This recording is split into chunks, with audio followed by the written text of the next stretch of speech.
Okay. I think I gotta move a little closer. Old eyes. Stare at computers too long, you lose your, or it's just getting old. I'm not sure what it is. Okay, so delighted to have Malik Maaza with us today, Professor Malik Maaza. I got to know Professor Maaza through the International Commission for Optics. I thought he was A, quite a gentleman, and B, an amazing scientist. So let me just give you a little bit of background on Professor Maaza. So he graduated from the University of Paris. He is the UNESCO Chair, Africa Chair in Nanosciences and Nanotechnologies. He's on the joint staff of the University of South Africa and the National Research Foundation of Africa. Here's an interesting statistic. So he has an I-10 of 526. So he has 526 papers that have over 10 citations, which is enormous, and an H-index of over 100. And so he's a fellow of the several academies: African Academy of Science, European Academy of Arts and Sciences, and National Academy of Science in India, Islamic Academy of Sciences, and the Royal Society of Chemistry in London, as well as the New York Academy of Sciences. So and the number of awards he's received is just enormous. The thing I really like about him is he's got such a broad view of science and how science can be used to solve world problems. I love he's constantly trying to figure out ways how to solve problems, especially with that, for example, that they're experiencing in the African continent, and using science to do that. So anyway, we're delighted to have you with us, and look forward to your talk. Turn time over to you Malik.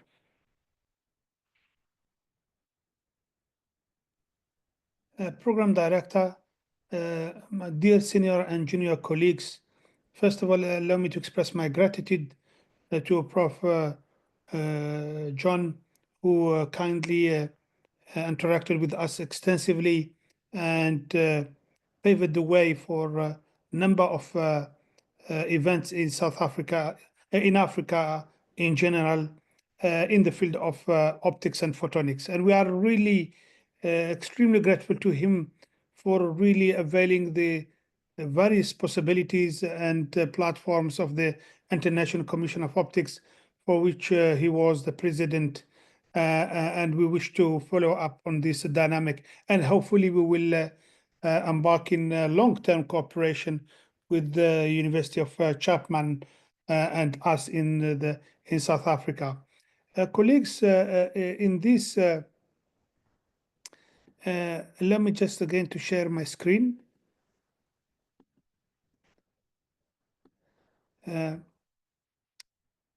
Within this talk that I will be presenting with you, if you allow me to do so, I would speak about something which is really of a pure fundamental aspect.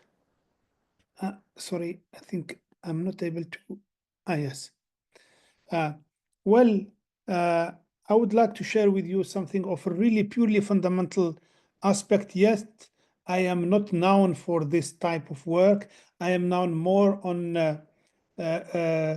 nano materials and nanophotonics for a number of applications in water, in photocatalytic, from the photocatalytic aspect, from the solar energy conversion, and so on and so on. But this is the hidden face of mine, where I really, that I cherish so much, because it's a purely fundamental science, while bringing somehow photonics and wave matter optics somehow to the standard model, as well as to material science at the nanoscale. So this talk is titled on cold neutrons trapping in Fabry-Perot nano-resonators and a neutron lifetime consideration.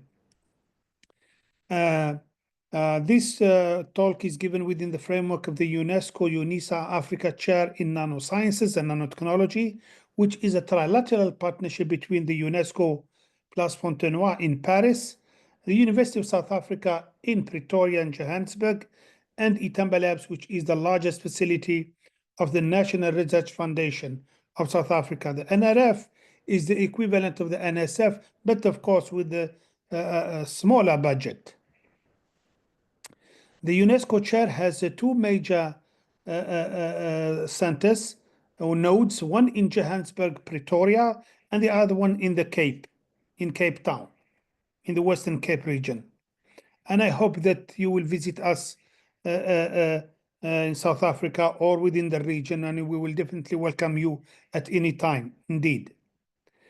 This work or this presentation is given within the framework of the International Year of Quantum Science and Technology. And as you would guess, in that in effect, we are playing with the neutrons, and these are neutrons. The neutrons that we are working with are the neutrons which do exhibit their wave matter behavior. And in that regard, we will be dealing with the wave packet of neutrons totally reflected, tunneling of a wave packet of a neutron packet, and so on and so on. So you would see that in effect, it's mainly photonics, yet we are playing with the wave matter.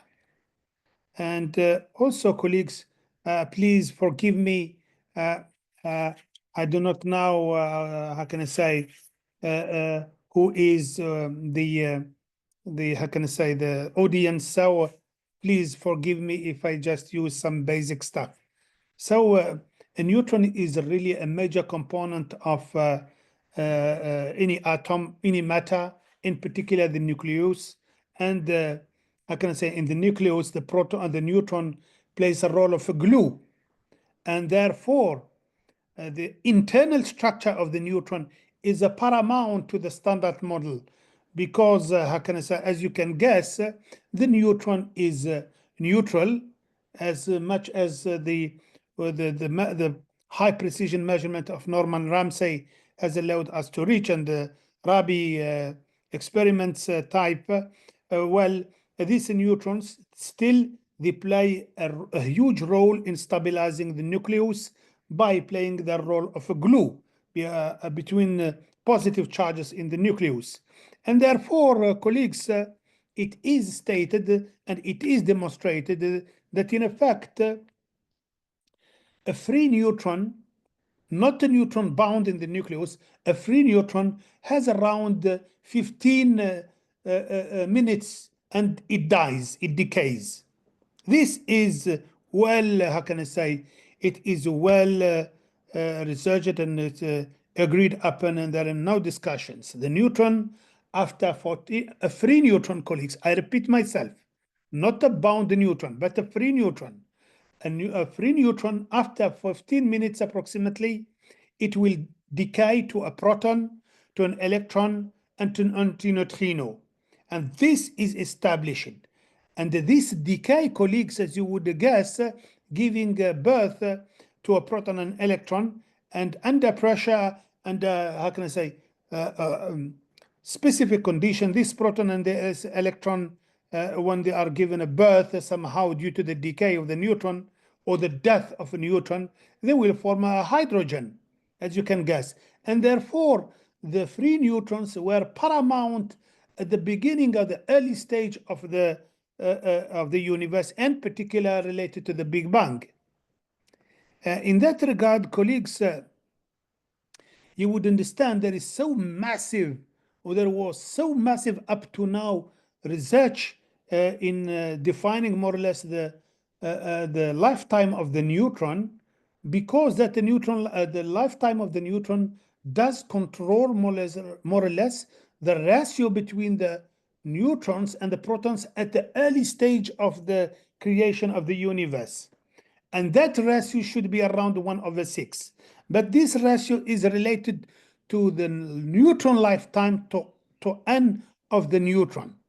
And there are so massive amount of publication of large groups in the US, in Europe, in Japan, and so on, published in Nature and Science and others, really trying to to determine this lifetime of the neutron with the highest precision possible. Colleagues, you would understand, as I mentioned, that according to the standard model, from the cosmological perspective point of view, the early stage of the universe is controlled by the ratio of the free neutrons relatively to the protons, and how can I say, and that time scale where we are discussing that we needed to determine with such a precision is the early stage of the universe.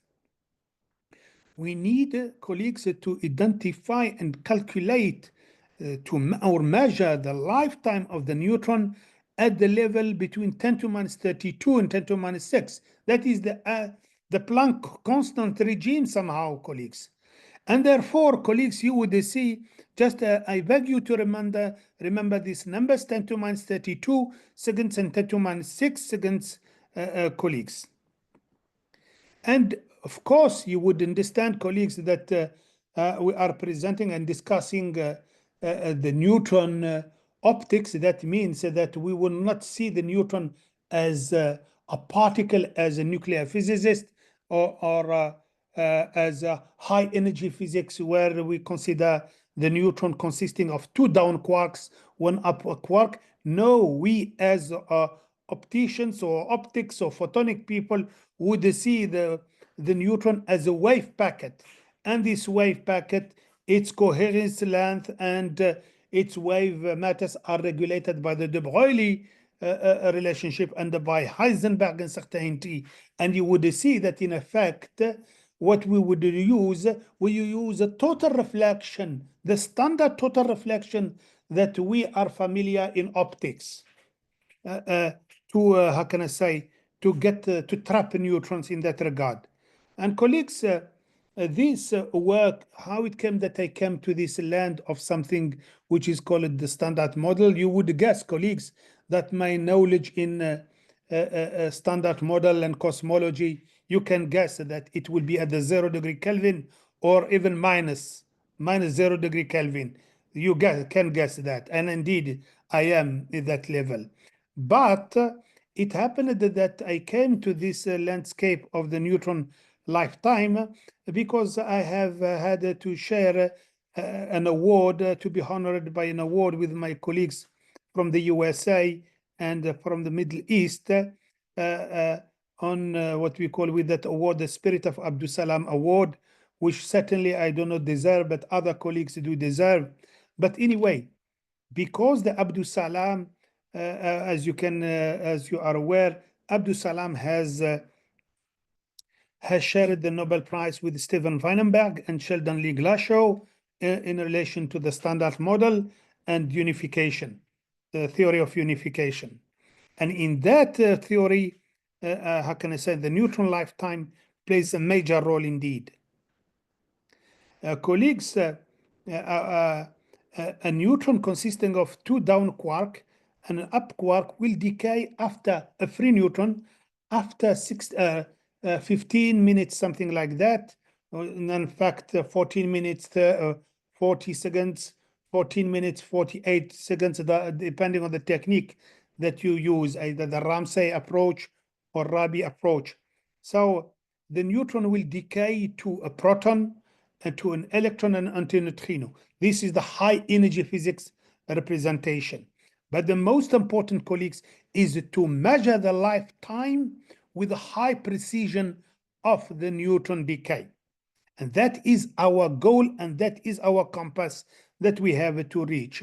Of course, in terms of Feynman representation, you would say that a neutron consisting of two down quark or one up quark will decay to a proton consisting of two up quarks and one down quark, an antineutrino, an electron via a bosonic relaxation.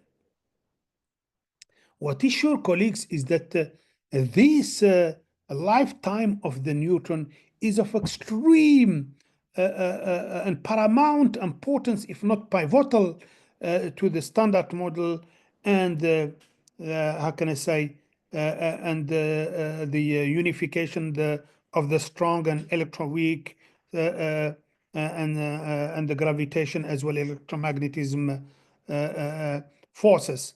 And in effect, it is the one who has predicted the Higgs boson at certain extent. Colleagues, again, I repeat myself, please, I beg your pardon if I repeat myself. The death of a neutron or the decay of the neutron is paramount in relation to the standard model and to the Big Bang. And we need, how can I say, to get high precision on that such a lifetime between 10 to minus 6 and the Planck regime somehow.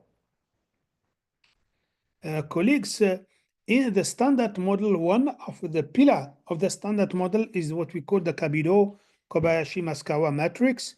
And this matrix is a 3-3 matrix. All the elements of this matrix have been determined with a high precision except the M11, this one. That is still lacking, whereby how can I say, there are two values and these values are giving a challenge in terms of precision. And in particular, these VUD colleagues, and these VUD colleagues depends on the tau n, the neutron lifetime. So colleagues, there must be a way to have high precision of tau n to ensure that the VUD here is calculated with a high precision and therefore to confirm or infirm the standard model. And in that regard, colleagues, there are two major methods. What we call the beam method, which is mainly driven by the NIST, the NIST, and the Department of Energy, Oak Ridge, at Oak Ridge National Laboratory, and the bottle method, which is driven mainly at ELL and another neutron sources in Europe specifically. So as you can see, colleagues, within the time, the bar, how can I say, there is always a difference between the beam method and the bottle method. The values are given by these two techniques, and the difference is nearly 10 seconds, and this is recurrent each time. In each of these techniques, we embark, all the colleagues have embarked in high precision electronics, highly advanced configurations and so on, but still, colleagues, the difference in between is 10 seconds. That's one. Second is that within the time, the bar error with each of the method, the beam method and the bottle method, the bar error is diminishing with the time, indeed. You would guess, colleagues, that with the bottle method, the precision is higher, but still it is not enough, colleagues. It's not enough. So, colleagues, there are two aspects here. I really plead to you to get it correctly. First of all, there is a difference between these two techniques, the beam and the bottle method. There is a difference between them of 10 seconds, which is huge, colleagues.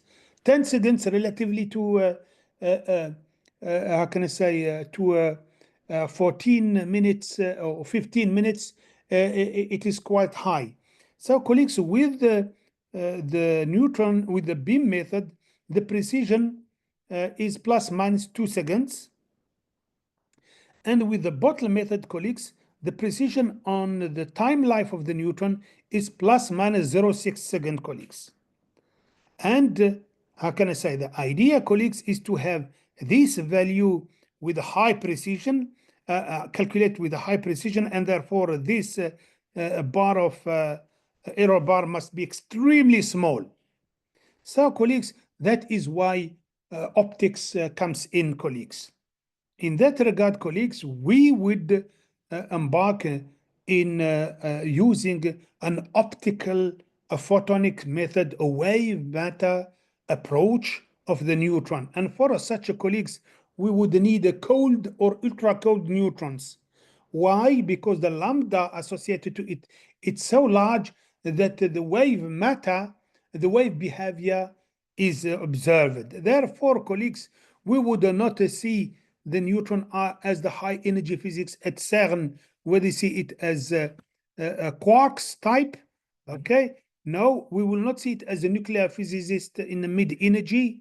We will not see it as a particle. No, in our regime of cold and ultra cold neutrons, we do see that as a wave packet with a certain degree of coherence and so on. And colleagues, this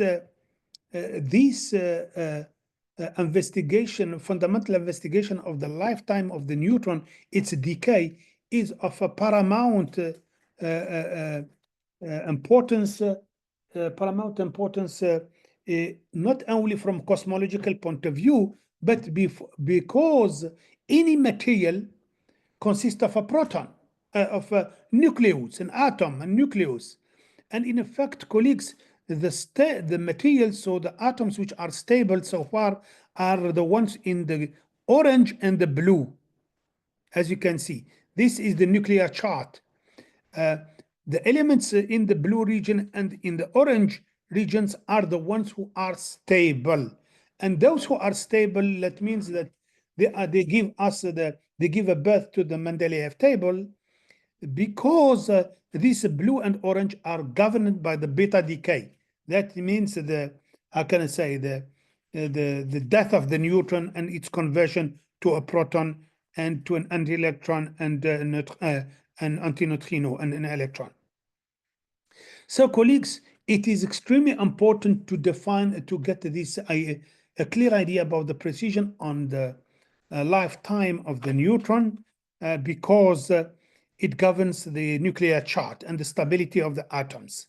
Of course, also, colleagues, as much as the Mendeleev table is concerned, we can state easily that the death of a neutron, a decay of the neutron, or its death, gives birth to hydrogen and light elements, helium, but in the early stage of the universe, it has given a birth to all the other elements, as you can see. So simply said, colleagues, we are allowed to say that the death of a neutron, or simply said, gives birth to the Mendeleev table. And colleagues, in effect, playing with that, Oganessian has and his team in Dubna, they playing, how can I say, playing with the neutron, have created a number of other heavy elements.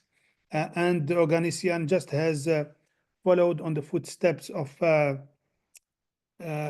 this American Nobel Prize, who was the first one to make heavy elements artificially.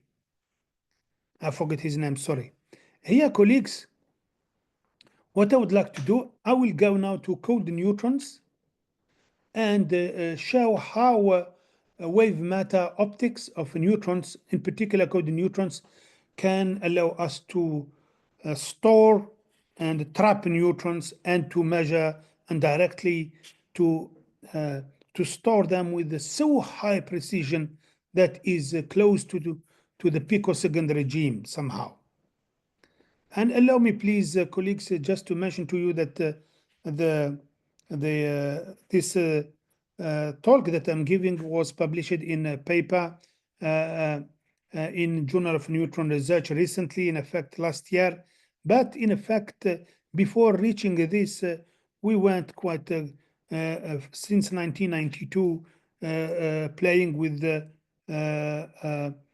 neutron optics to monochromatize beams, to polarize the neutron beams, to tunnel them, and to, how can I say, to use them for neutron interferometry, and also to observe the equivalent of the frustrated total reflection and the tunneling phenomena of neutrons. Also to use this approach of neutron optics to make a neutron interferometer, also to measure the nuclear scattering length density of a number of elements with extreme high precision, and to investigate also what we call neutron, the Zeeman equivalent with the new, how can I say, with the neutrons, and also to make super mirrors for cold neutrons and so on. So colleagues, I just wanted to share with you that was in effect, it was not a once-off work, but that was an odyssey, and it was a marathon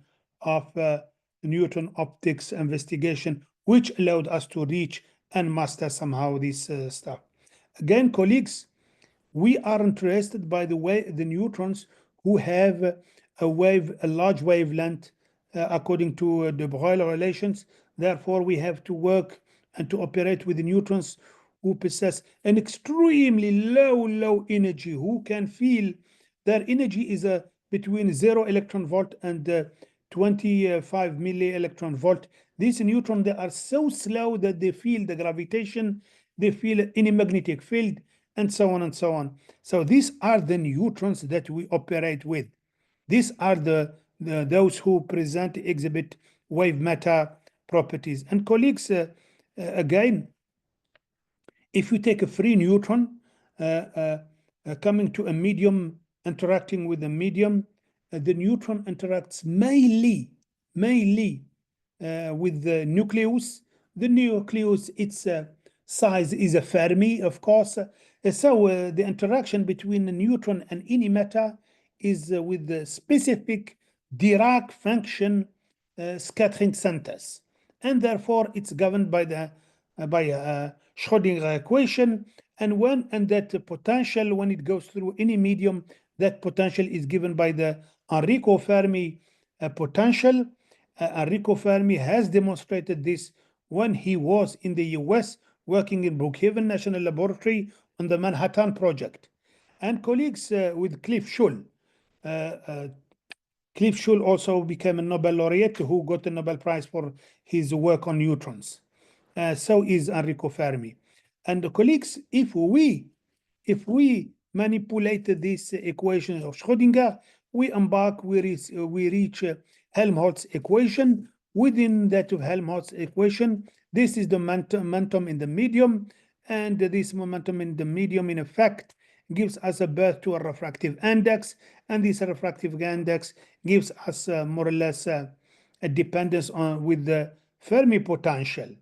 And colleagues, this summation of the Fermi potential 1 minus delta, it gives you more or less an idea, equivalence of X-ray optics, that the delta is extremely small. And colleagues, in effect, what happens is that the refractive index of cold neutrons through their propagation in a medium is given by this refractive index here, which has a marvelous effectiveness, colleagues, and a beautiful perspective in that regard. You would guess, colleagues, if we take von Kiesig, he showed that the refractive index of X-rays propagating in a medium is given by 1 minus delta, and that delta depends on the Z. But you can guess, colleagues, for the neutrons, we have more or less the same. Therefore, a cold neutron wave packet will behave as an X-ray electromagnetic wave in S polarization state. And therefore, colleagues, a neutron for the nuclear scientist or the high energy physics in the CERN, they would see that a neutron will interact with the material, any material, as a discontinuous material.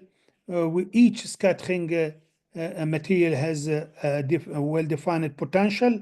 But in our case for cold neutrons, no, a cold neutron will propagate a medium, a continuous medium, and that medium is seen as having a refractive given by this formula. Therefore, colleagues, therefore, all phenomena observed with the X-rays must be observed with the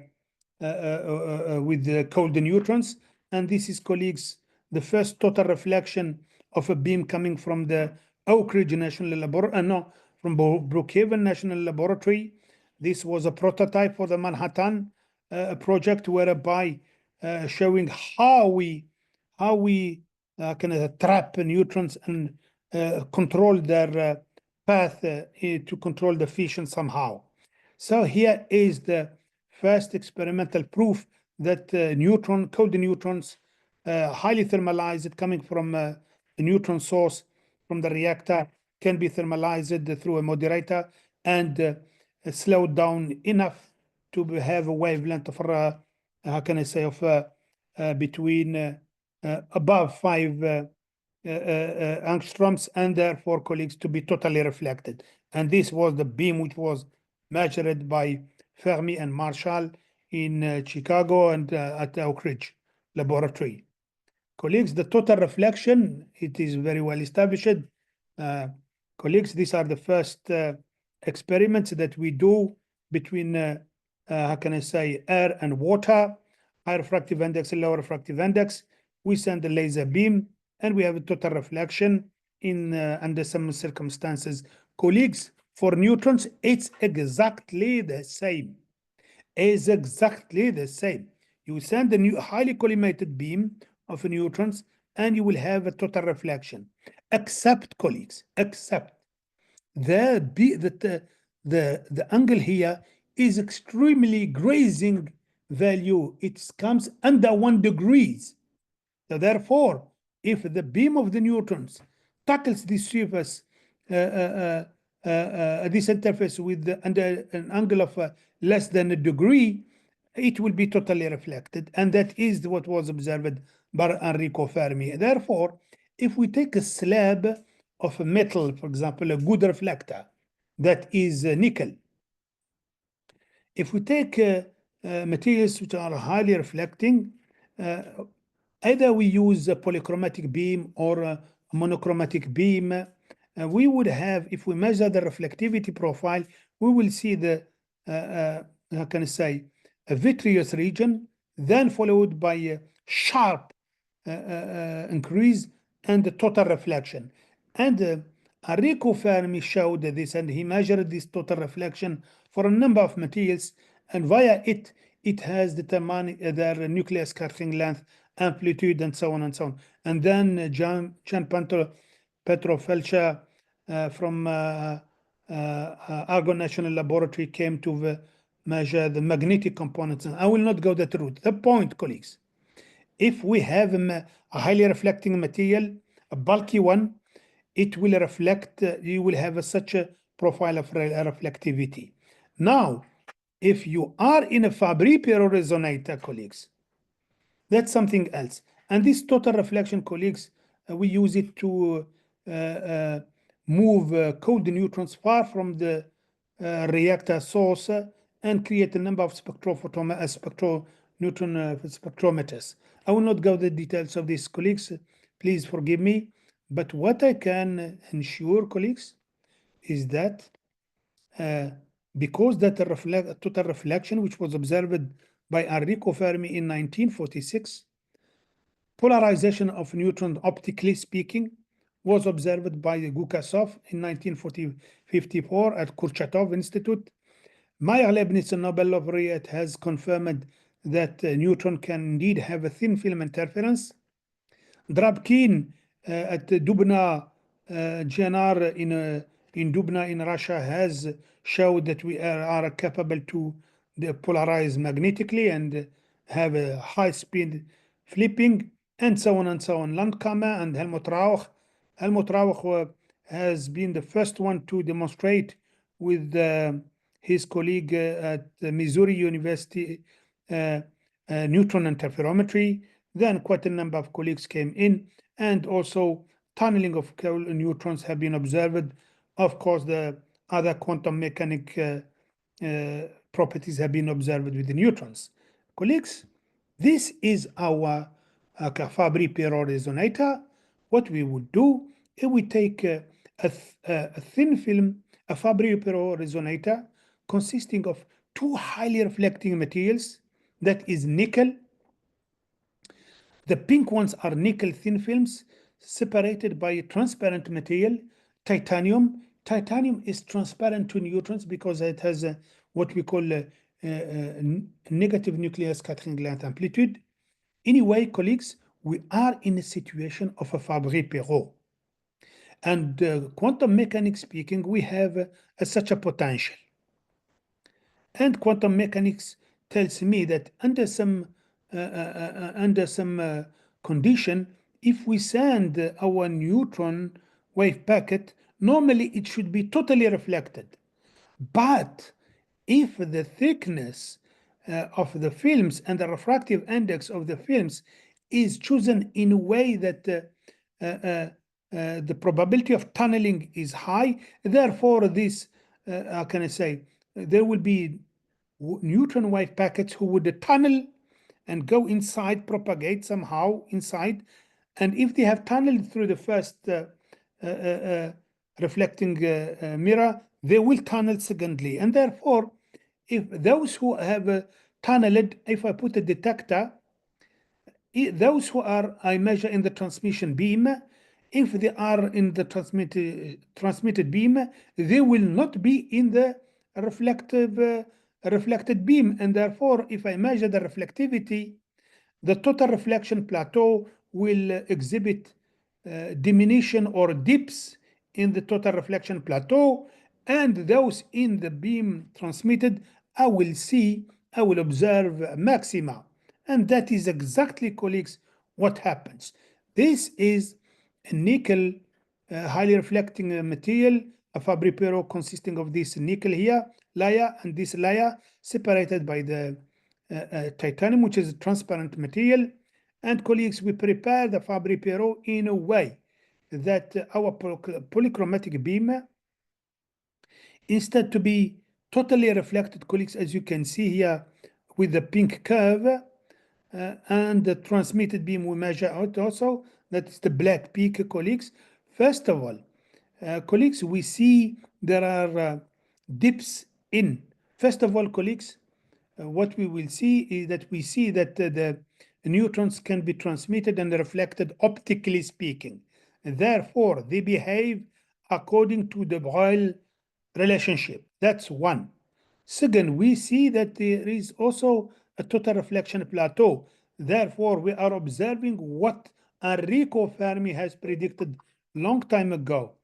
In addition, colleagues, we can clearly see that in the total reflection, we have dips. And for each of these dips, we have a maxima. That means that these neutron wave packet corresponding to these wavelengths here have tunneled. If they have tunneled, their properties are governed by Heisenberg uncertainty.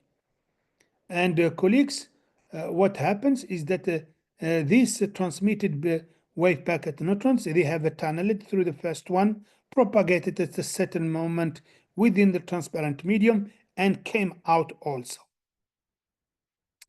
And colleagues, what are these dips here? Again, these dips here are governed by the tunneling phenomena, what the total reflection, la réflexion totale frustrée, the frustrated total reflection, that is the evanescent waves, if you remember, colleagues. But here with a wave packet of neutrons here. And colleagues, the width, the different peaks here do correspond to different modes of propagation. There is a mode which reflects once, twice, and comes out, and the other one reflected many times, spend more time inside the transparent medium, it came out, and so on. So these are the dips reflecting the tunneling and so on. If it is the tunneling, the width at half maximum, colleagues, is governed by the Heisenberg uncertainty. If it is the case, we will get the tau. And colleagues, for the different resonant orders, we have the trapping time. And as you can see, colleagues, the trapping time is in the picosecond regime and not plus minus 2 seconds as in the beam method. And it's not plus minus 0.6 second as in the bottle method, but in the picosecond regime, colleagues.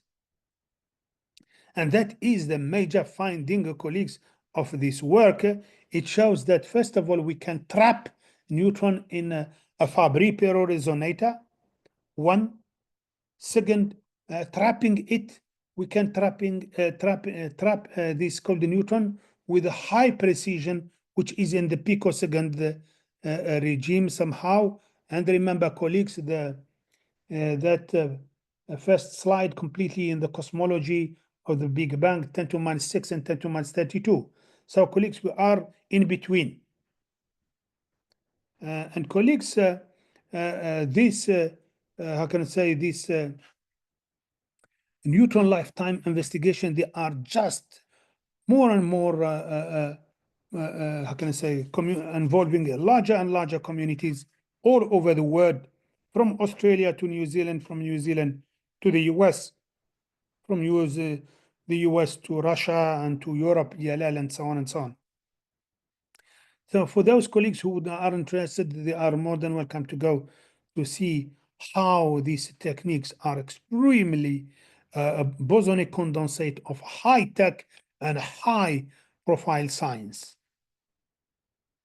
And here is the beam method, colleagues, published in Nature. And colleagues, you might say, yeah, but we are far from this picoseconds precision. We are far from the seconds or the minutes of trapping.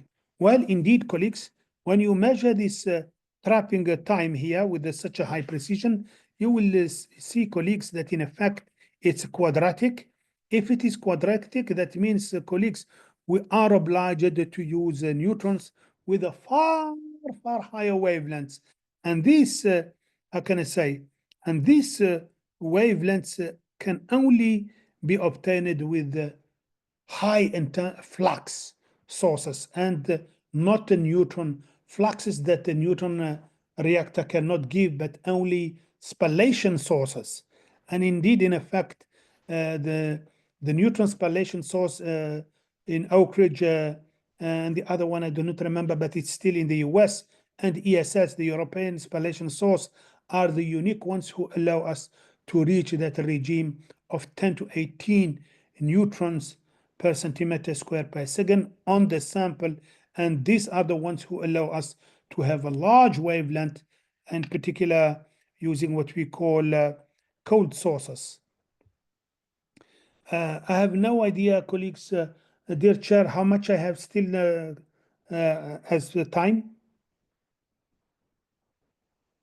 John, how much time I have still? Or I haven't? John? You have about 15 minutes left. Okay. Thank you so much. Yeah, there are 15 minutes left, but we did want to save some time for questions. So yes, definitely, yes. Now, colleagues, because we have seen that neutrons can propagate, Fabry-Perot resonators are effective, very effective approach to trap neutrons and have high precision. Now, what if we couple these Fabry-Perot resonators? Better than that, colleagues, quantum mechanics tells us that if, how can I say, you couple Fabry-Perot resonators cavities like this, certainly you will have, how can I say, conservation of energy and, how can I say, the equivalent of continuity at the interface as in optics. It will tell us that indeed, if you couple, you may have a probability that you would have a tunneled neutrons via this coupling. And better than that, colleagues, in effect, quantum mechanics tells us you would have this easily this propagation if the material which is a reflector has a high high absorption cross section, which means it will work better if that material which was highly reflecting, if it has a high imaginary component in its refractive index. This is bizarre somehow, but this is what quantum mechanics calculation tells us. Can we check? Yes.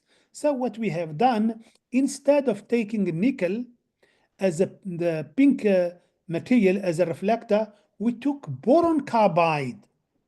Boron dam is an absorber of neutrons. It stops neutrons like a hell.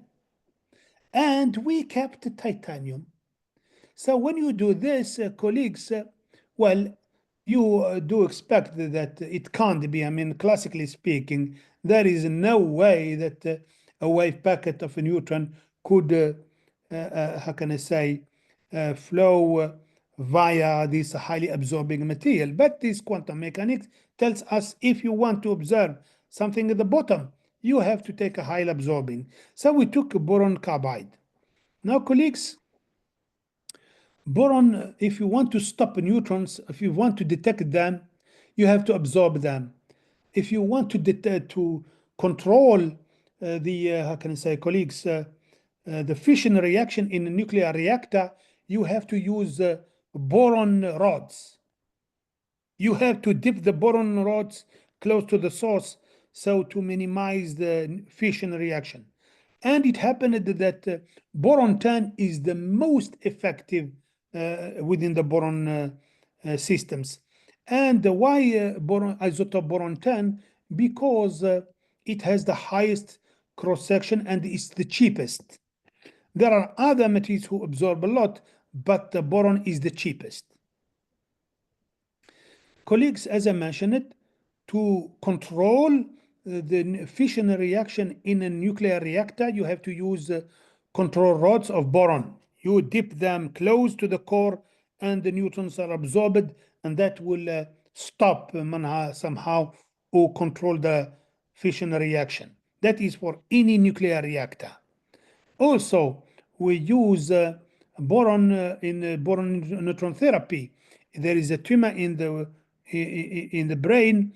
We inject a boron compound called boron enriched molecule, which goes to the tumor, and you send the neutrons. And there is a reaction here, colleagues, and there is a gamma emission of very intense gamma radiation in this regime, and that gamma radiation indeed kills the tumor straightforward. The same thing, colleagues, if you have neutrons, sources of neutrons emission, if you wanted to control detect them, you are obliged to use boron fluoride gas inside these tubes to be able to absorb the neutrons and to convert them to what here. Colleagues, to have that coupling, you need to use the machine that TSMC in Taiwan uses to make this new generation of chips at the nano, controlling the thickness at the nanoscale. And the colleagues, that is the machine, the type of machine that we have used in France, in effect, that now is used for UV lithography to make chips in Taiwan and in Arizona. Currently now you have a machine of such a, how can I say, caliber. And you have to use the approach of, how can I say, you have to use the approach of, sorry, colleagues, Zeldovich, Vinogradov approach to get it correct. So, colleagues, what we do, we use to obtain the resonance conditions by using the Zeldovich-Vinogradov approach, which gives us exactly what the exact thickness of the the reflecting material with the high imaginary part in terms of absorption, and what is the thickness of. And when you build that system, colleagues, you have to build it in a way that when you send your neutron beam wave packet, it will behave, it will resonate in this system here. And if it resonates in this system, colleagues, the minima of resonance coincide to the highly absorbing material, and the maxima of the resonance, it's in the middle of the transparent material. So the probability of existing, of detecting the neutron is in the middle of the transparent material, and the minimum of its probability to be detected is in the strictly in the middle of the highly absorbing material and reflecting. And colleagues, multi-layered optics tells us that one, In any multilayer, you have two types of reflections. You have the reflection between this beam reflected by the interface and the one reflected by the substrate, and it comes out. The interference between this and this will give us what we call Kiesig fringes. Those who have done, can I say, X-ray optics would definitely see that what we call Kiesig fringes. In addition, the wave packet, because of this, the wave packet reflected at each interface will give me the Bragg peak, colleagues. And therefore, normally, this is what I will see. This is what I will observe, colleagues. If I measure, I will observe a Bragg peak plus what we call Kiesig fringes, plus, colleagues, a total reflection. It happened, colleagues, if you zoom, the Bragg peaks are given by the interference, colleagues, between the interfaces, between the beam reflected at each of the interfaces. Okay.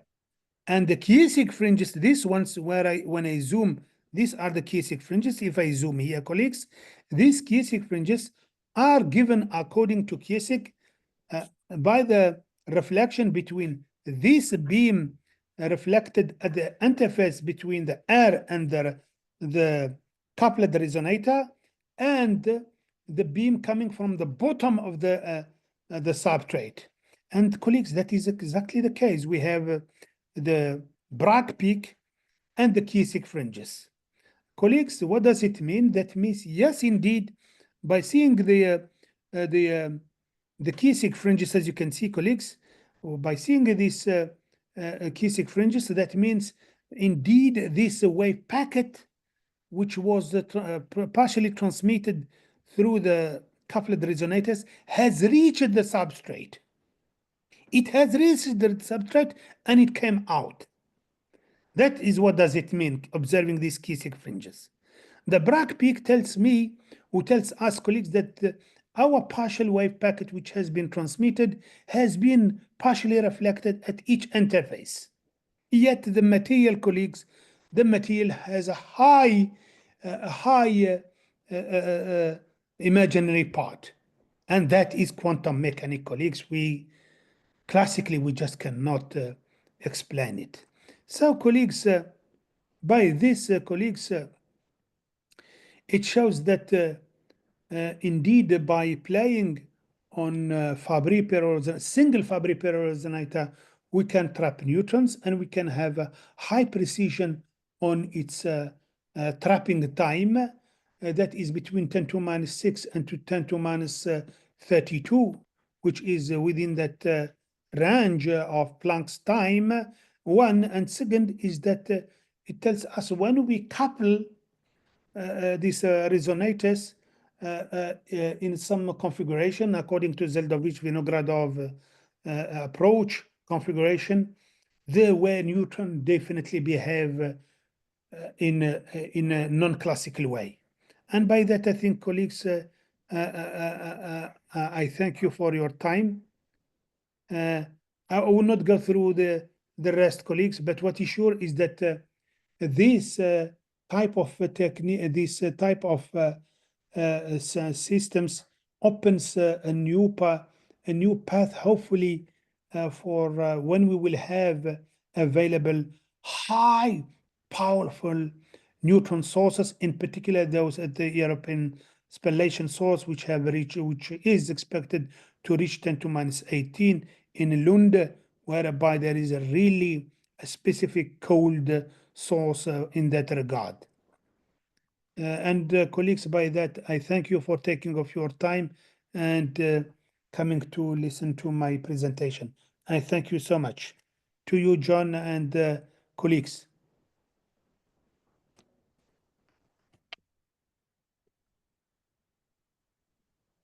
Questions for Professor Maaza?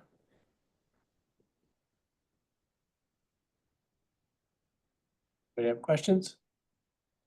So I've got a few questions for you, Malik. Please. So I come at from Fabry-Perots from an optics perspective, and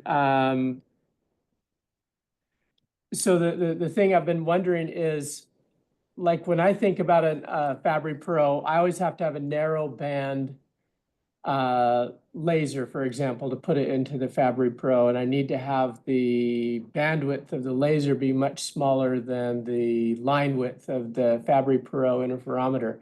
How much? What you're saying to me is that these neutrons have really effectively long wavelengths. How much do you have to tailor the Fabry-Perot interferometer to the bandwidth essentially of your neutron? Thank you. Thanks a lot for you are absolutely right, and this is a really hot topic when it comes to neutron optics, because neutron optics, generally speaking, with the cold neutrons, not ultra cold neutrons, with cold neutrons we are wavelength about around 30 angstrom somehow, between 7 to 30 angstrom, not far from the maximum of the Maxwellian distribution of the neutron beam coming from the reactor. These neutrons, the manipulation of these neutron beams, you would understand that, as I mentioned, you have to operate under grazing incidence, truly grazing incidence. So you have to operate with a high degree of collimation. The beam must be really highly collimated. That's one. So that is that's technical challenges in that regard. One. Two, generally speaking, you have the neutrons coming from the neutron reactor. Either they are polychromatic beams, and you have to use monochromators, either standard crystal monochromators, but these crystals monochromators are limited to short wavelengths because it's the latest parameter, as in X-rays. It's the latest parameter of the crystal, which defines the maximum value of the beam that you can monochromatize. So how can I say? There are what is the thickness of your Fabry-Perot interferometer? How large are you talking about? Okay, you have the substrate is silicon. The silicon is around 0.5 millimeter. Silicon is nearly transparent. The nickel reflecting layers, they are 1000 angstrom thickness, and the titanium it's 2000. Okay, that's really interesting. So essentially, your wavelength is much smaller than the size of your interferometer. Yes, and in addition to that, because you are in a tunneling regime and you want to see these resonances, which means the thickness of these thin films must be controlled plus minus 1 atom. You would see that it's not a lambda over 5 or lambda over 4. No, it's plus minus 1 angstrom. Yeah. That is why you cannot observe this phenomena unless you have such a high quality Fabry-Perot resonators, or resonators if you wish, and multi-layers. And the machine which allows us to get that is that machine of TSMC for this nano chips production in Taiwan and in Arizona. And again, as I mentioned, because the short wavelengths that we have, cold neutrons, we are obliged to work under grazing incidence, 1 degree. So you do understand that we have to go with the precision of 10 to minus, how can I say, micro degree in precision in terms of angle, glancing the sample. Yeah, there's still some things I just don't quite get out of that, but that's really fascinating. It's backwards from what I normally think about when we talk about usually we talk about wavelengths being much longer than the size of the cavity, but obviously you get lots of internal reflections, but the interference at the outcome is really fascinating based upon that result. Is anyone else have any questions for Professor Maaza? Okay, well, Professor Maaza, we thank you so much for your talk today. Thank you for being willing to share with us. I think it's quite late there. Yeah. So you have a great evening. Thank you so much, and very kind from you all, and thank you so much. I hope that we will meet you here in Southern Africa. Yeah, we will be organizing a number of events, and John will inform you, and hopefully we will initiate cooperation, not in the neutron optics specifically, but other fields of optics and photonics. Thank you so much. Have a nice day. Okay, thank you. Thank you. Bye-bye.